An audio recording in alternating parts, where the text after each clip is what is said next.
Hello guys, this is from Narohoshi, and so we have a new shaker right now that we would like to introduce to you.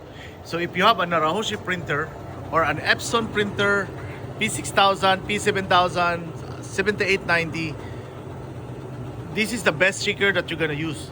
Okay, so look at this. All you have to do is, once you're done printing, you just cut the printing like what happened there, drop in the floor, and this is the shaker. So this prevent cancer because it doesn't have smoke, and you just need to put the link and he will just continue pull it out little by little until all the transfer will be here at the end of the roll. Okay, so this number one, the most important part is this one has no smoke, so it prevents cancer, it touch screen, and it consumes less power.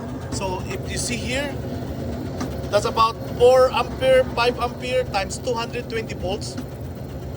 That's equivalent only to 1,100 watts. Okay? So if you are using 110, we have a 110 version of this. So you can just plug this to ordinary outlet. And this consumes less power compared to your heat press. So this is the best setting that we have to use here.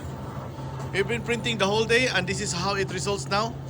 So we would like to show to you that this is very compatible with the Epson printer. Now, if you have the Mimaki printer, if you have the Roland printer, if you have all kinds of printer, this can be done. It can be fitted also with the Chinese 2-heads printer. But this one consumes less power. So if you compare, guys, with this shaker, this is 3,500 watts. That is 6,000 watts. This is for 4 heads. And we have the vertical shaker there. This one is also 3,500 watts or 3,000 watts. This one, if you're using the conveyor dryer, this is also 2,100 watts. And we have a small shaker here. Okay, this is for 17-inch shaker.